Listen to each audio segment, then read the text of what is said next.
My family humiliated me for being fat, but when I lost weight and went to my sister's wedding, they demanded I gain it back. Most of my baby pictures look like someone messed up the camera angle and forgot to fix it, like the lens was always a little too zoomed in whenever I was in the frame. My mother used to joke that I was just big for my age, but by the time I hit elementary school, everybody had stopped pretending it was cute. Kids don't care about medical charts or body mass indexes. They just see someone who looks different and decide that's the target of the day. So while other kids were running around the playground, I was the one pretending I liked sitting on the bench with a book. Because if I acted like I wanted to play and they rejected me, that hurt a lot more than saying I just did not feel like it. I got good at pretending things did not bother me. I pretended I did not hear the comments about how I took up the whole hallway, or how the plastic chair squeaked a little when I sat down because it really was too small. I pretended I did not mind eating alone at lunch, pretending I was fascinated by whatever book I had propped open in front of me. I pretended I did not see the way kids moved their trays when I tried to sit near them. If you pretend hard enough, sometimes it feels like reality, until you go home and cry into your pillow and hope no one hears you. My sister did not have that problem. She is 1 year younger than me and somehow won the genetic lottery and the social lottery at the same time. Where I was quiet, she was loud. Where I was awkward, she was effortless. Where I blended into a corner, she lit up any room she walked into. Growing up, I told myself that was fine, that I did not need what she had. I was the smart one. I read chapter books early, I brought home straight A's, and teachers loved me. Adults would say things like, "She is going places," and my parents ate that up. I honestly believed for a long time that being the smart one was enough, that if I just kept my head down and did everything right, things would eventually even out. I'd have my little career, my little apartment, maybe a partner one day that actually saw me, and it would not matter that I spent my childhood being the punchline. It is kind of funny, in a dark way, how long you can cling to a fantasy like that. At home, I saw my sister as my responsibility. I am the older one, right? That is what we are taught. Protect your little sister, keep her out of trouble, help her with homework, let her copy your answers sometimes if she is struggling. I walked her to school when we were kids. I cut the crust off her sandwiches. I let her have the last cookie even when I wanted it. I thought we were a team. I thought whatever happened out there in the world, at least inside our house, we would be on the same side. I was very wrong. Middle school was bad, but high school was where things really sharpened. I had already developed a whole routine. Walk fast, keep eyes down, carry my books tight to my chest, avoid standing anywhere people could accidentally bump into me. People had their nicknames, their comments, their little jokes. I knew who to avoid and which routes got me between classes with the least amount of exposure. That is how you start thinking when you grow up fat. You think in escape routes and angles, in which clothes will cling less, and which shirts might make you look less huge in photos. When my sister started at the same high school a year after me, I was weirdly excited. I imagined us walking to school together, maybe sitting at lunch sometimes, at least having someone who knew me beyond the caricature everyone else saw. I told her which teachers were strict, which ones were fair, which hallways got crowded, all the older sibling survival tips. She listened, nodded, smiled, and for a moment I really thought, okay, maybe this year won't be so bad. She got popular in about a week. I am not even exaggerating. 1 week. She joined some club, started sitting with the kids who always looked like they were in some teen show.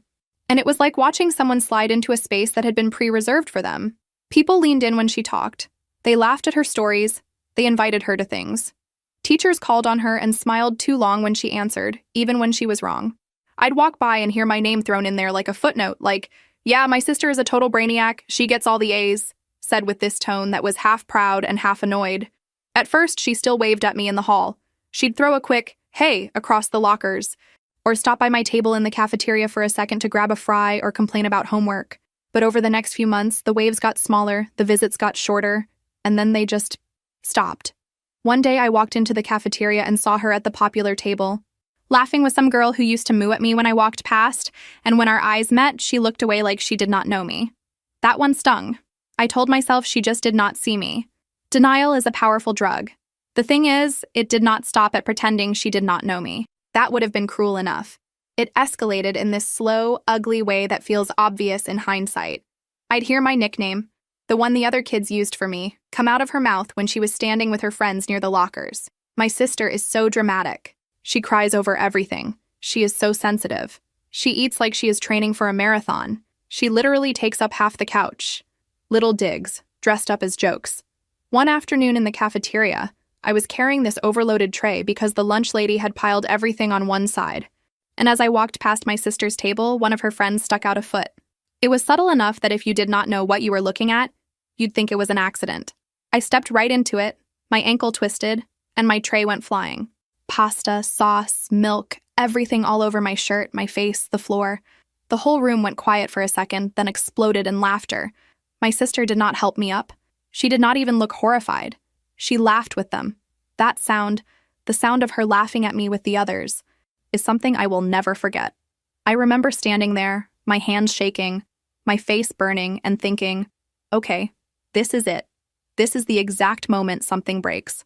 I went home that day and told my parents everything. I told them about the comments, about my sister ignoring me, about the accidental trip. I thought finally, they'll understand how bad this is. They'll talk to her, set some rules, make it clear that behavior like that is not okay. That is what parents are supposed to do, right? They shrugged. My mother said, "You know how teenagers are, they tease. It is normal." My father said, "Maybe if you did not react so strongly, they would stop. You need to grow a thicker skin." Then my mother added the classic, "And you could stand to lose a little weight. Honey, you know that. High school is brutal. It would be easier for you if you tried." So, just to recap, I got laughed at by half the school, betrayed by my sister, and then went home and got told to be less sensitive and smaller. I wish I could say that was the worst of it, but unfortunately, there's more. Once my sister realized nobody was going to stop her, things at home turned into an extension of school. She would bring her friends over and they'd wander into my room without knocking, flop onto my bed, pick up my notebooks, flip through my sketchbook.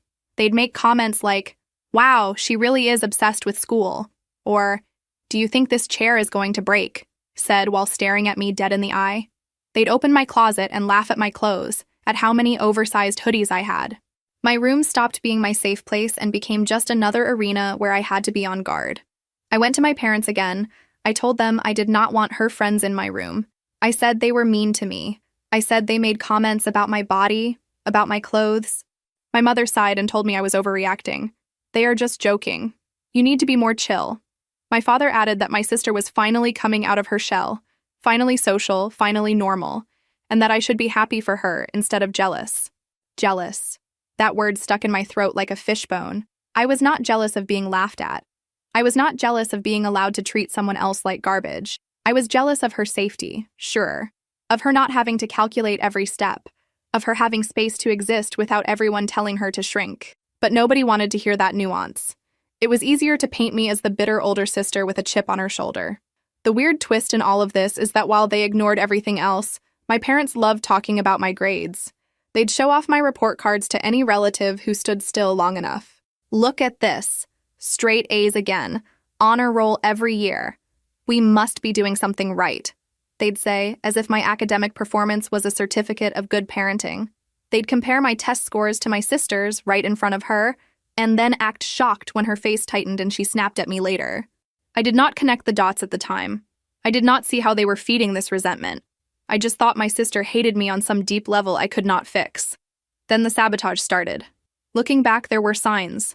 I'd spend hours working on a paper, save it, and then somehow the file would be gone the next day. I'd hit print on a project, hear the printer in the hall, and when I went to pick it up, the tray would be empty. I'd leave my notebook open on my desk and come back from the bathroom to find it closed and shoved out of place. Little things, annoying things, things I blamed on myself being forgetful or clumsy. One night, I pulled an almost all-nighter to finish this huge assignment that was worth a big chunk of my grade. I printed it, set it nicely on top of my bag, and crashed. The next morning it was gone. Not fallen on the floor, not stuck between books. Gone. I tore my room apart. I was shaking, panicking, sure I'd somehow misplaced it. I ended up running to school and telling the teacher I was so sorry. I must have left it at home. She let me email it later, but docked some points. Things like that kept happening. A missing flash drive. A folder mysteriously wet on the bottom like someone had spilled water on it. A textbook with pages ripped out. I told myself I was just overwhelmed. I told myself I was careless. My parents agreed. "You need to be more organized," they said, while my sister watched from the couch with this little smirk she thought I did not see. Years later, at some family dinner when we were all older and everyone had had too much wine, My sister laughed and said, "Do you remember how I used to delete your assignments and hide your homework? I was so petty." She said it like a cute childhood story, like it was funny. She even put her hand on my arm like we were bonding. I sat there, my fork halfway to my mouth, and realized in 1 second that so many of those nights, so many of those tears, were not my fault at all. She had done it on purpose. On purpose. Her friends laughed. My parents said, "Oh my gosh, you were terrible," and moved on. No apology. No, hey, that could have ruined her chances. Just, wow, kids, right? After high school, I got out. That is the only way I can describe it. I got a scholarship to a university a few hours away, not far enough to need a plane, but far enough that my parents could not just show up. I moved into a dorm and stood in that small, weirdly painted room and realized for the first time that nobody there knew me as the fat sister or the smart one or the one who cries. I was just some girl trying to figure out how to do her own laundry. College was not some magical makeover story. I did not suddenly become thin or wildly popular or healed, but I did find people who liked me without needing me to shrink. I found a couple of friends who did not care that I always ordered dessert. We studied together, watched dumb shows, stayed up late talking about our families. We all had our own messes. For the first time, I was not the only one. I kept in touch with my family in this surface-level way. Holiday calls, texts on birthdays, the occasional visit where I'd sleep in my old room and try not to notice how little had changed. My sister and I were polite. We hugged hello, traded basic updates, and then went back to orbiting separate corners of the house.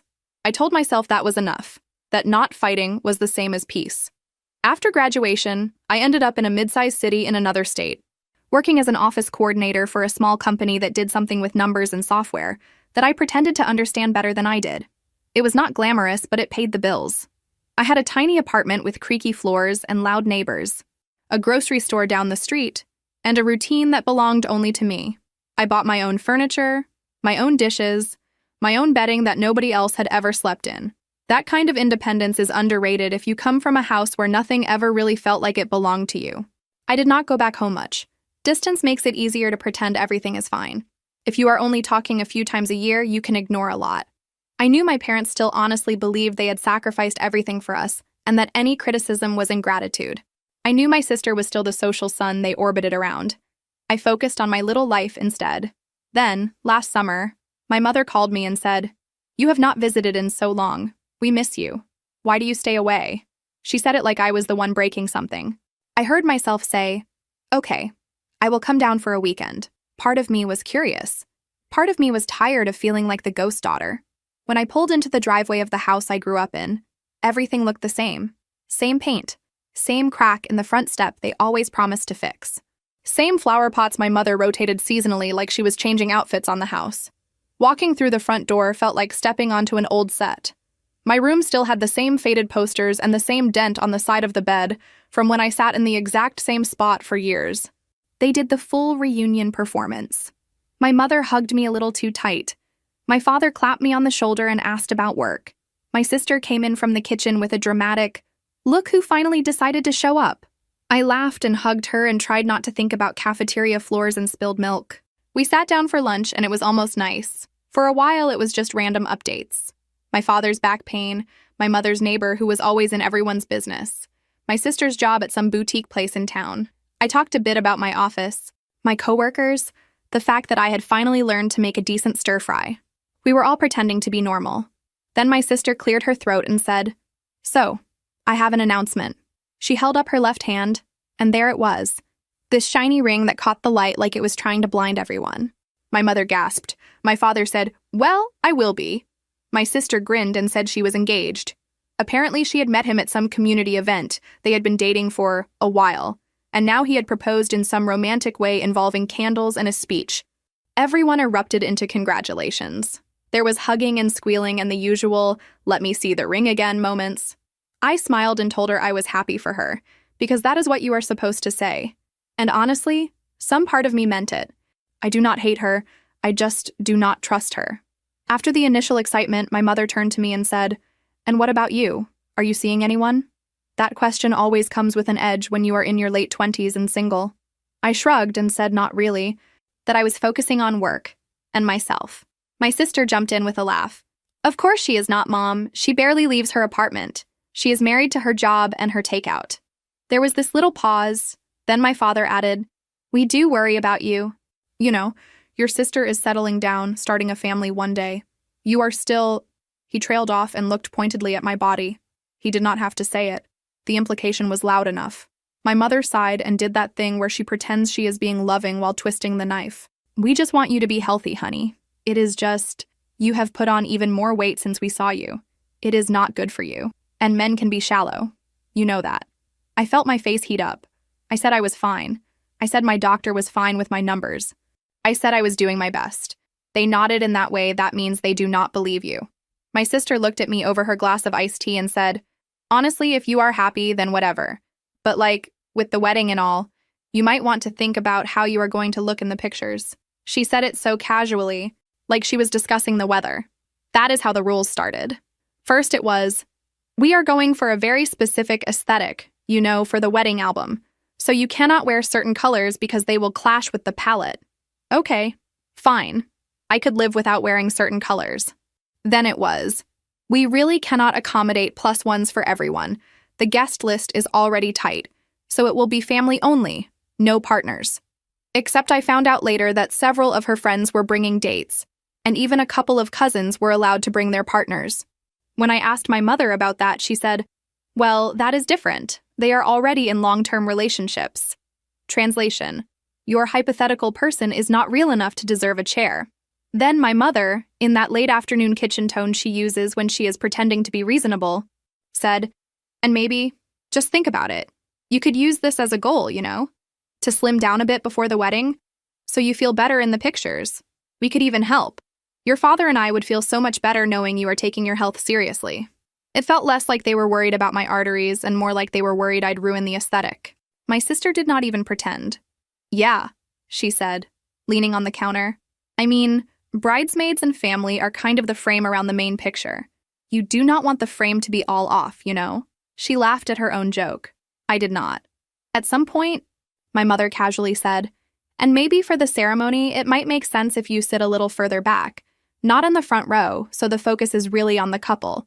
You will still be in the room, of course, but you know how cameras capture everything." She said it like she was talking about furniture placement. I went back to my little apartment with all of that echoing in my head. I sat on my couch, opened a carton of takeout, and I could not bring myself to eat it. Not because I suddenly hated food or had some breakthrough. I just felt heavy in a different way. Like I was carrying their voices on my shoulders. I wish I could say I decided to get healthy purely for myself, out of some enlightened self-love moment. That would be a neat story. The truth is, I started because of anger and humiliation.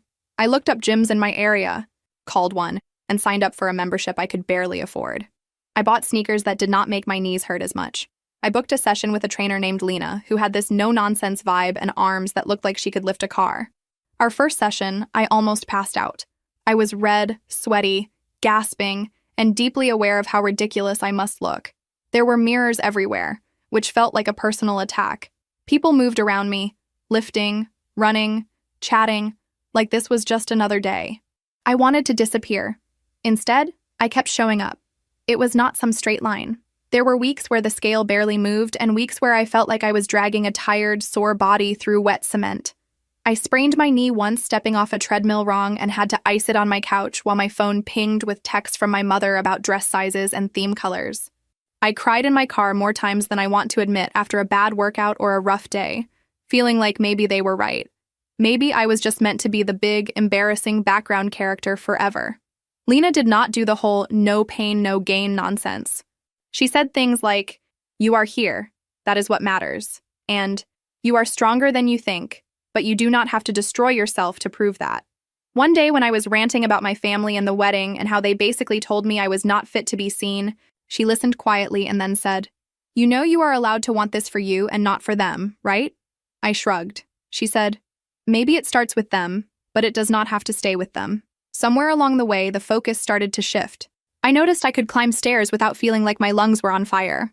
I noticed my joints did not hurt as much. I noticed my clothes fitting differently, then not fitting at all. I gave away a pile of old shirts and bought jeans that actually buttoned without me having to lie down on the bed to zip them. I stood in front of the mirror one morning, pulled my hair up into a high ponytail, and did not immediately want to look away. The weight came off slowly, then all at once, then slowly again, like everyone says. It was not just about the numbers. I realized I was standing up straighter. I was looking people in the eye more. I started saying no to things that felt bad, like staying late at work for the 5th time that week just because my boss assumed I did not have a life. I was still me, but there was a little more room, I guess, for my own voice. As the wedding got closer, the messages from my family got more frequent. My mother sent me pictures of dresses she thought would flatter my new shape, all in muted, neutral colors. My sister texted in the family group chat, asking about my travel plans, dropping little reminders about the schedule and who was doing what. There was this constant hum of expectation, like they were staging a show and needed to know if their problematic prop was going to cooperate. A couple of weeks before the wedding, my parents invited me down for a pre-wedding lunch to go over final details. I almost said no. Every instinct I had told me to stay in my city, go to the gym, order my favorite sushi, and let them deal with whatever story they wanted to tell about me. But then I thought about my extended family, the aunts and cousins who had always been kind to me, who had sent cards and little care packages when I was stressed in college. I did not want to disappear from them just because my immediate family did not know how to treat me. So I said yes. I drove down on a Saturday, wearing jeans that fit well and a soft green top that I actually liked, with my hair done in a way that felt like me. When I walked through the front door, my mother looked up from the kitchen and froze. My father, sitting at the table with his coffee, did the same. For a second, nobody said anything. Then my mother said, "Oh my goodness." My father said, "Wow." My sister, who came in from the living room, just stared. It was not the nice kind of staring. It was the kind where people are recalculating things in their head. "You look different," my mother finally said. I smiled and said, "Yeah, I have been working out, trying to take better care of myself." My heart was pounding. I do not know why it felt so vulnerable to say that out loud. My sister stepped closer, actually reached out and poked my arm like she was checking a piece of fruit at the store. "Okay, gym girl," she said, trying to make it sound like a compliment and failing. "You really did it." My father circled me like I was a car he was thinking about buying. "You almost look like a different person," he said. "If I did not know better, I would think you had some kind of surgery." He laughed a little, like it was a harmless joke. "I did not," I said. "I just worked hard. For a long time." My mother recovered quickly. She started asking questions about what I ate, how often I worked out, whether I had a trainer. It was like she was trying to gather data. There was this edge to her curiosity, though, a tightness around her mouth that told me she was not entirely thrilled. We sat down to eat. The whole meal became about my body, my weight, my journey. My sister kept making little comments like, "Watch out, you are going to be smaller than me soon," said with a laugh that did not reach her eyes. My mother said, "This is wonderful, but do not get too extreme. There is such a thing as too thin." My father nodded along to whoever was talking, like he always did. At some point, my sister put her fork down and said, "Okay, but real talk. We do need to talk about the wedding. Because this changes things." I paused, my fork halfway to my mouth. "Changes what?" She waved her hand at me. "Your whole look. I mean, the bridesmaid dresses are picked. The pictures we had in mind for the ceremony, the seating. I did not plan for you to look like this." "I am still me," I said. "I just take up a little less space now." My mother jumped in. "Sweetheart, what your sister means is that the balance of the pictures is different now. The colors, the shapes, all of it. We just need to make sure nothing is distracting from the bride. It is her day." I stared at them. So when I was bigger, I was a problem because I stood out in a bad way. And now that I am smaller, I am a problem because I stand out in a different way? My sister rolled her eyes. "No one is saying you are a problem. You are being so dramatic. We just do not want people focusing on you instead of on me. That is normal for a bride. Right, Mom?" My mother nodded immediately. "Of course. Every bride wants the attention to be on her. It is not personal, honey. It is just how these things are." They started listing adjustments. Maybe I could tone down my makeup. Maybe I should not wear anything too fitted or revealing. Maybe I could wear my hair in a simple bun instead of this striking style I was currently rocking. My sister suggested I skip being in some of the official family photos so the focus would be tighter. My mother gently repeated that sitting a bit further back during the ceremony might help the photographer frame things better. Something in me snapped into focus. Not exploded exactly, just solidified. For years, I had twisted myself into knots trying to be smaller physically and emotionally. I had apologized for existing, for taking up space, for reacting when people hurt me. I had believed that if I tried hard enough, if I was good enough, if I got enough as and made myself useful enough, they would see me as more than a problem to manage. Sitting at that table, listening to my mother and sister rearrange me like furniture, I realized they did not actually want me to be happy or healthy. They wanted me to be convenient, fat, and they needed me to shrink, smaller, and they needed me to dim. No version of me would ever be acceptable if I was not making them look better. I put my fork down. My hands were surprisingly steady. "You know what?" I said. "No." My mother blinked. "No. What?" "No to the extra rules. No to being told what colors I can wear. No to being pushed into the back row. No to being told I am too big or too small or too visible or too anything. I am coming as myself or not at all." My sister scoffed. "You are seriously going to make this about you? On my wedding?" "I am making this about me.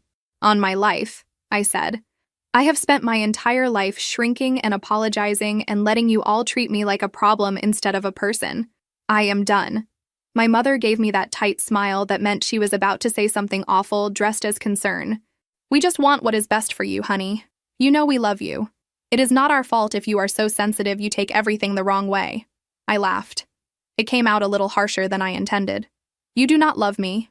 You love what I can do for your image. You love my grades when you can brag about them. You love my weight loss when it makes you look like good parents. But you have never loved me when I needed you to stand up for me. Ever." My father shifted in his chair, like he might say something. But he did not. He never does. "You are overreacting," my sister said. "As usual." "No," I said, and my voice was calm in a way that almost scared me. "For once, I am reacting exactly enough." I pushed my chair back and stood up. My mother said my name, sharp and warning, but I did not sit back down. "Here's the deal," I said. "If I come to your wedding, I will come as I am. I will wear a dress I feel good in. I will sit where I am supposed to sit as your sister, not banished to the back row like an extra. I will exist in pictures without you trying to edit me out of your life. If that is a problem, then I will not come at all. And you can tell whatever story you want about why." Then I picked up my bag and walked out. Nobody followed me. The drive back to my apartment felt surreal. I kept waiting for my phone to explode with calls and texts, but it stayed mostly quiet. A couple of hours later, my mother sent a message in the family group chat about how disappointed she was in my outburst and how I had hurt my sister on the brink of her special day. My sister wrote that I was selfish and always had to make everything about me. My father sent a thumbs-up emoji to one of their messages. That was all. I did not respond. I sat on my couch, ate leftovers straight from the container, and tried to breathe through the mix of anger and grief twisting in my chest. Standing up for yourself does not feel triumphant, by the way. Not at first. It feels like jumping off a cliff and hoping you will eventually grow wings. For a few days, I assumed I was out. I figured they would disinvite me and then tell everyone I had refused to come. I tried to make peace with that. Then, about a week later, my aunt called me. She is one of the few family members who has always treated me like a whole person. She said she had heard there was some drama and wanted to hear my side before she believed anything. I told her what happened. There was a long silence on the line, then she said, "That is awful. I am so sorry. If you decide not to come, I will understand. But if you do come, I would love to see you."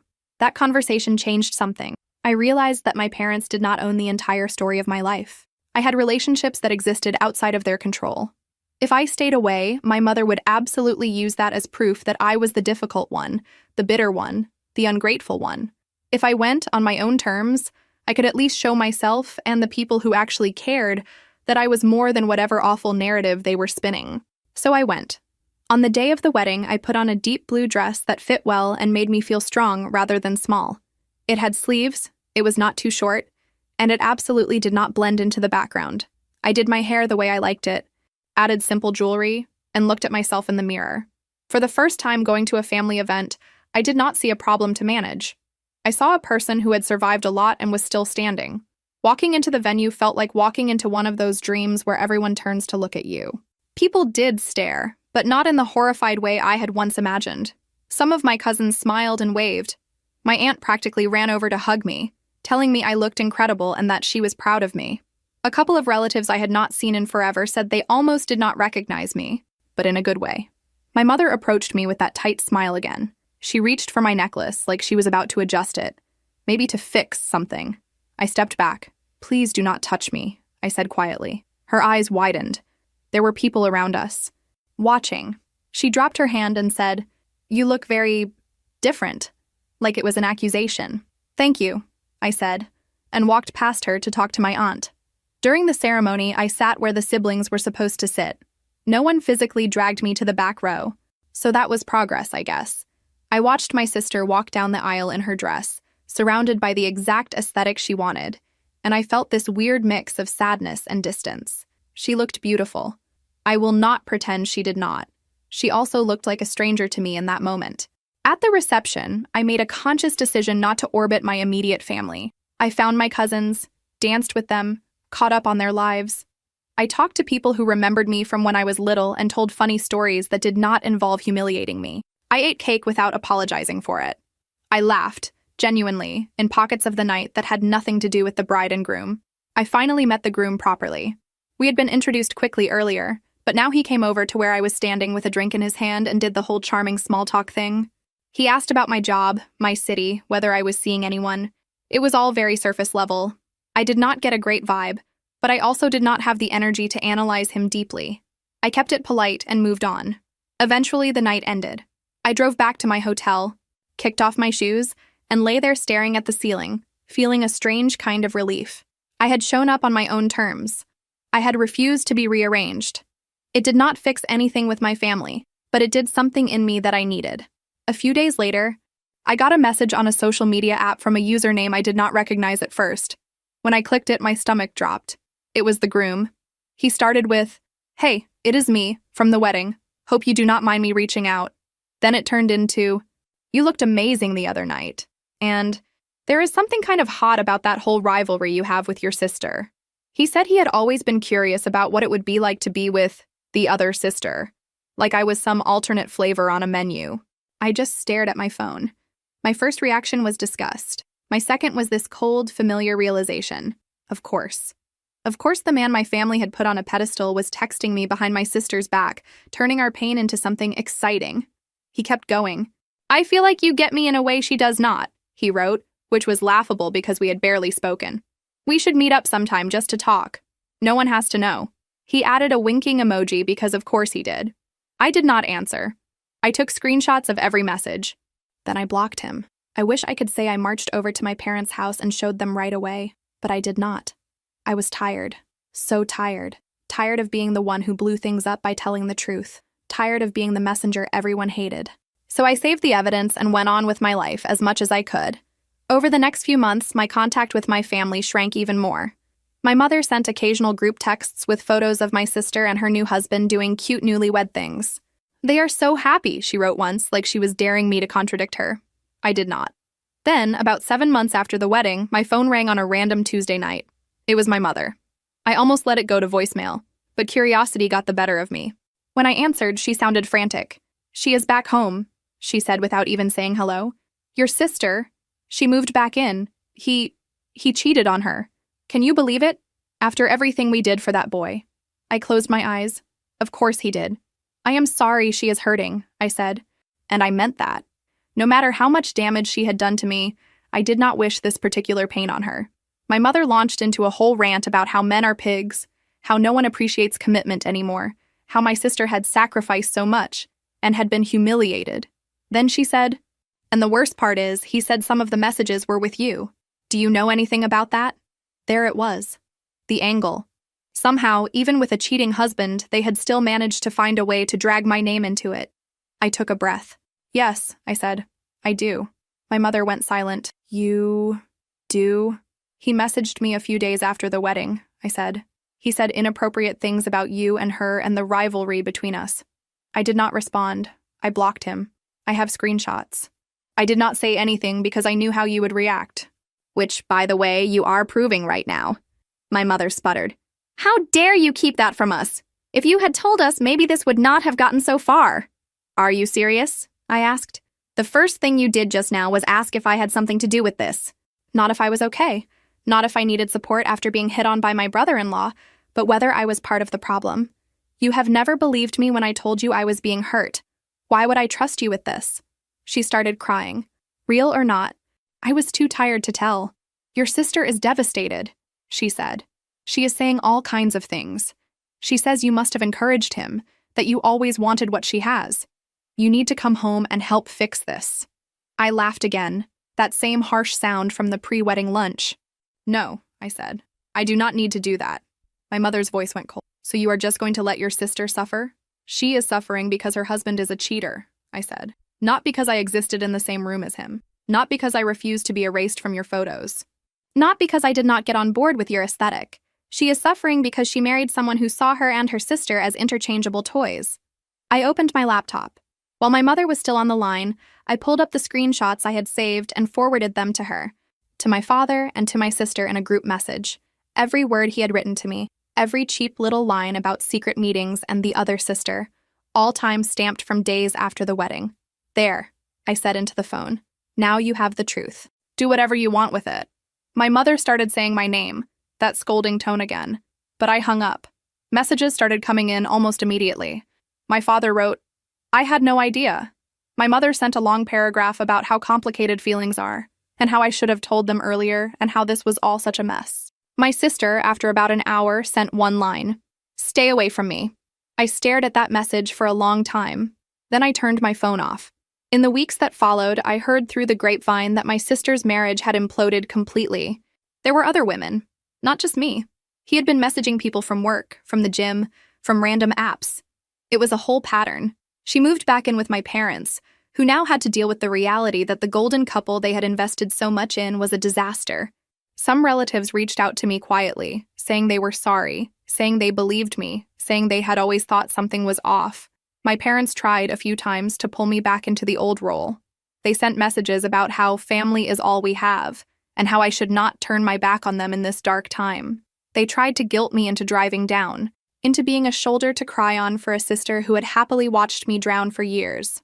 I did not go. I answered politely when it felt necessary, mostly to the relatives who had shown me kindness.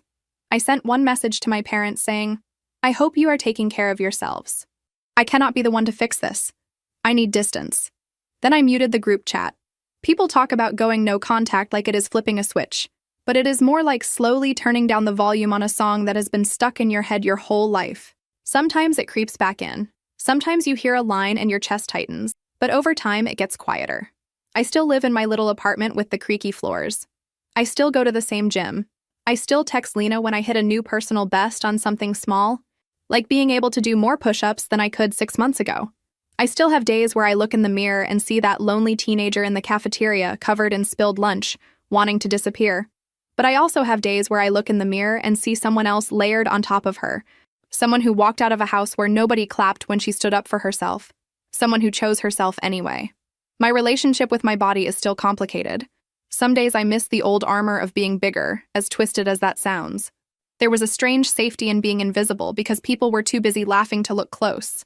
Now they look. I am still figuring out how to handle that. But here is what I know. My worth was never a before and after story. It was never a number on a scale or the dress size my mother wanted me to be for a photo. It was never about whether my sister felt threatened by me standing next to her at an altar. It was not something my parents had the authority to hand out or revoke. They spent years trying to make me smaller. Smaller in body, smaller in voice, smaller in presence, smaller in the frame of every picture.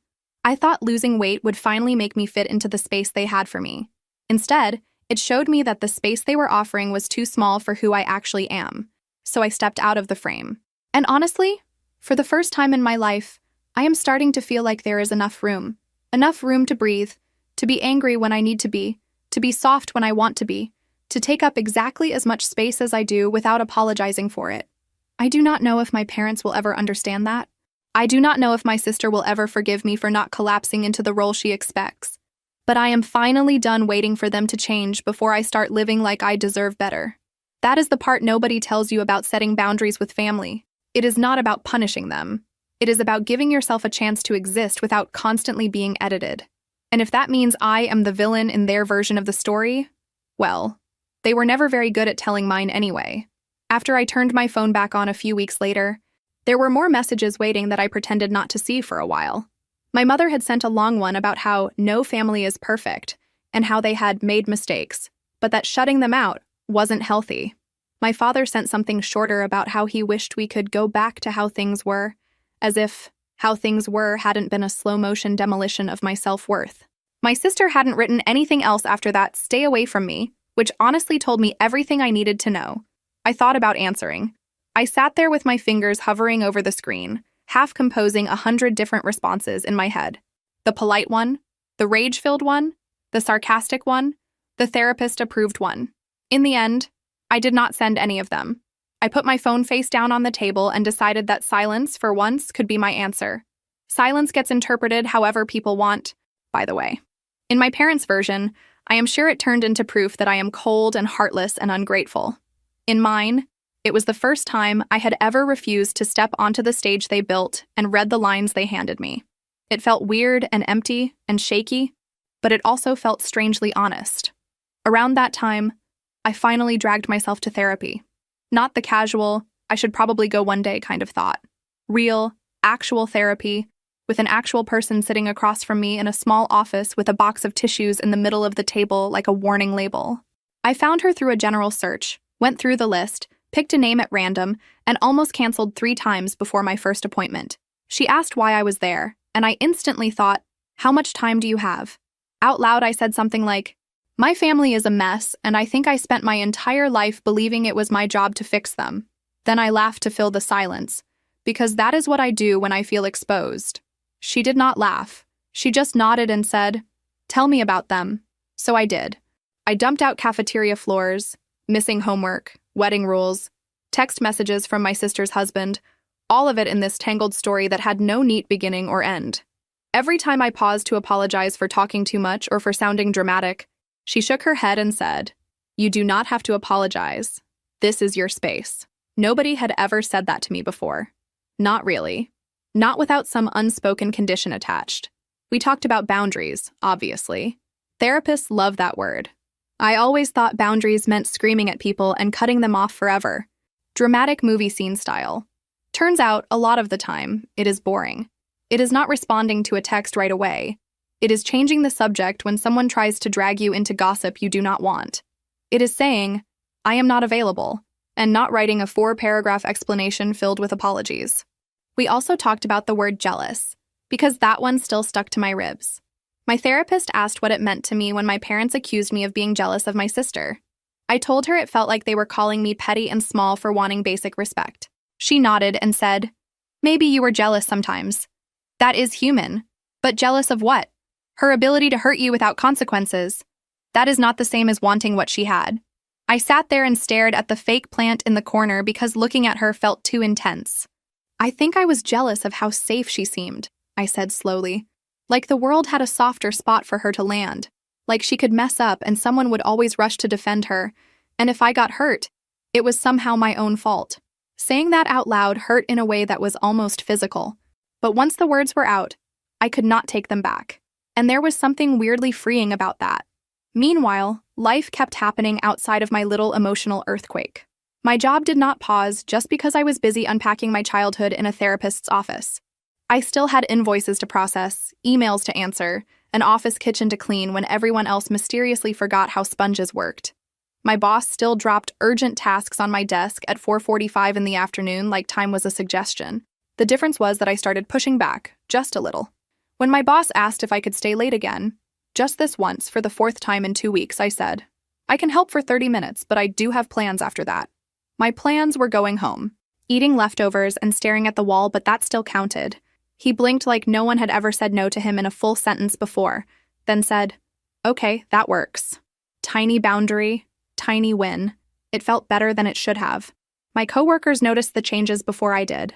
One woman from accounting pulled me aside one afternoon and said, "You seem different lately, in a good way. Like you are less, I don't know, apologetic about existing." She said it kindly, not as a dig. I laughed and said something self-deprecating. But on the bus ride home, I thought about her words for a long time.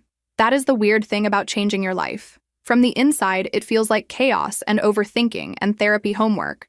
From the outside, it looks like you suddenly standing a little taller when you walk down the hall. Around the end of that year, one of my friends from college came to visit. She had always been the kind of person who made everything feel like an adventure, even grocery shopping. We spent the weekend eating too much, walking around the city, and talking until way too late about everything and nothing. On the last night, We were sitting on my couch in sweats, faces sticky from sheet masks we were pretending actually did something, when she asked, "So, are you ever going to date again, or are you married to your own drama now?" I groaned.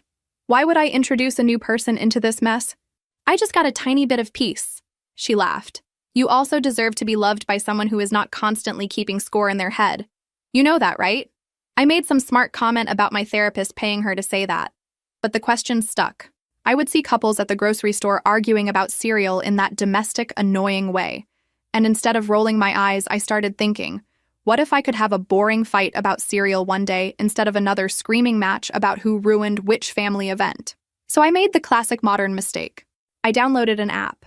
I swiped past a lot of men holding fish in photos, a lot of men whose entire personality was that they went to the gym, and a surprising number of men who wrote, "No drama," in their bio like that wasn't its own kind of drama. I matched with a few people, made small talk that went nowhere, deleted the app twice, then reinstalled it when I was bored. Eventually, I met someone I actually liked. Not fireworks and violins liked. More like, oh, I can be in the same room as you for 3 hours and not want to stab something, which felt huge after everything. He worked in some tech-adjacent job that I barely understood, liked late-night diners, and did not flinch when I talked honestly about my family. He did not try to fix it or minimize it. He just listened and said things like, "That sounds really hard. I am sorry you went through that." We took it slow. For once in my life, I did not rush to contort myself into the version of me I thought someone wanted.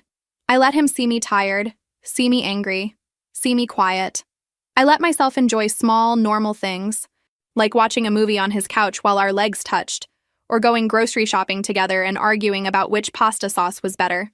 It felt like practice for a life that did not revolve around putting out my family's fires.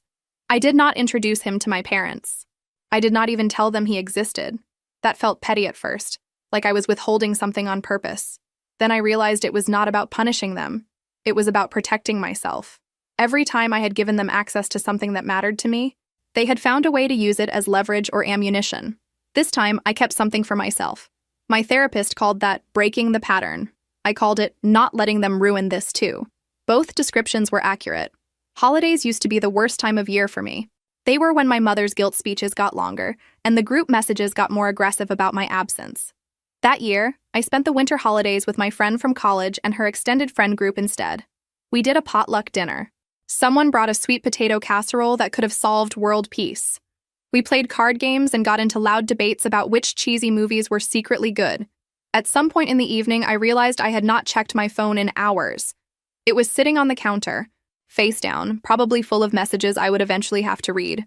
But at that moment, it did not own me. That felt like its own quiet victory. When I did finally unlock it later that night, there was the usual. A guilt-laced group text from my mother about empty chairs, a vague message from my father about missing his girls, nothing from my sister. I typed, "Hope you had a good day," and left it at that. No explanation, no apology, no essay. Just one simple neutral sentence. That is what boundaries looked like in real time for me. Less explanation, fewer justifications, more space between their emotions and my reactions. Sometimes I still think about that younger version of me in the cafeteria, standing in front of a room full of laughing kids with pasta on her shirt and milk dripping off her hair, watching her own sister laugh at her too. There are days when I want to somehow reach back through time and pull her out of that room. Sit her down and tell her that she is not crazy, she is not overreacting, and she is not asking for too much by wanting people who are supposed to love her to actually act like it. I cannot do that, obviously, but I can do it for this version of me. I can pick up my own metaphorical tray, wipe off the mess, and walk to a different table. I can choose who gets to sit with me now. My parents still tell a different story. I know they do because relatives slip up sometimes and repeat pieces of it back to me. In their version, they were loving but strict, and I was sensitive and pulled away for no reason. My sister, I am sure, paints herself as the victim of a cheating husband and a jealous older sister who always resented her. In their stories, I am probably difficult, cold, ungrateful, dramatic. But here is the thing. I no longer feel the need to correct every version that does not match mine. I used to burn so much energy trying to convince them to see what they did, to admit how it hurt, to apologize in the exact way I needed.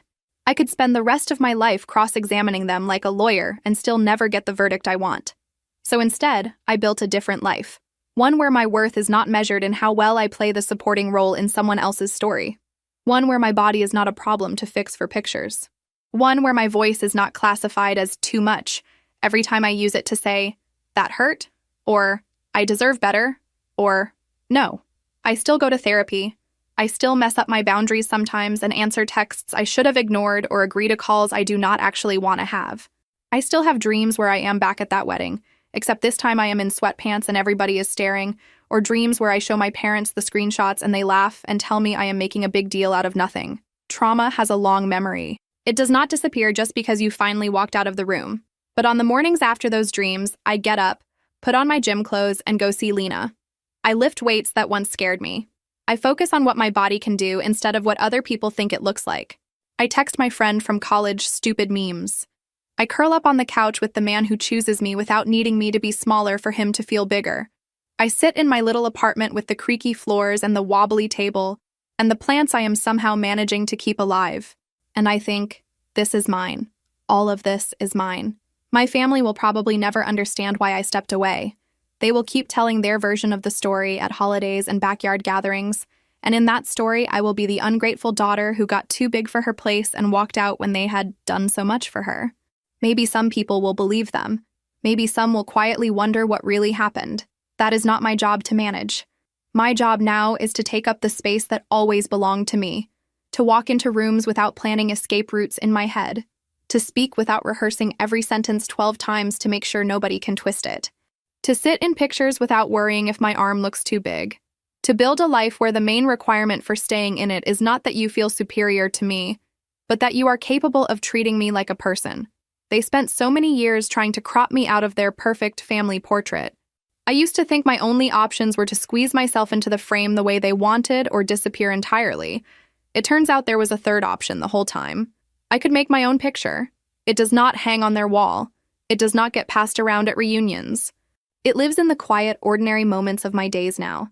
In my kitchen table covered in grocery receipts and half-finished crossword puzzles instead of unpaid emotional invoices.